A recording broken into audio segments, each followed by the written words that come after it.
Hi Anil Nair here. Profit and loss previous year question చూడండి.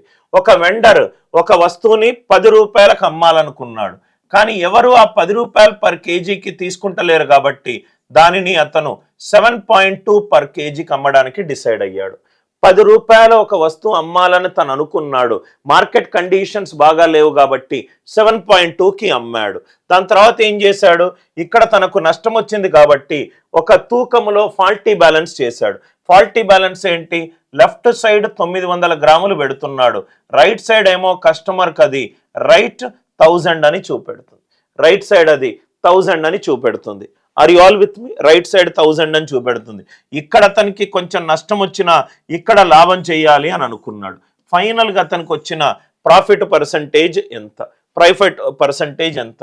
ఇక్కడ 2 zeros పోయింది, ఇక్కడ 2 zeros పోయింది, ఇక్కడ 0 పోయింది, ఇక్కడ 0 పోయింది.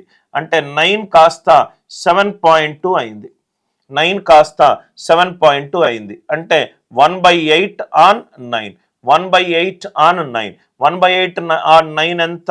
20%, 20%. Are you all with me? Change ఎంత వచ్చింది, పర్సంటేజ్ చేంజ్ ఎంత వచ్చింది? 9 కాస్త 7.2 అయింది. అంటే 1.8 తగ్గింది. దేని మీద? 9 మీద. 1.8 ఆఫ్ 9 అంటే 1/5, 20%. కాన్సెప్ట్ అందరికీ క్లియర్గా అర్థమైంది అనుకుంటా. కాన్సెప్ట్ క్లియర్గా అర్థమవుతే వీడియోని లైక్ చేయండి, షేర్ చేయండి, ఛానల్ని సబ్స్క్రైబ్ చేసుకోండి.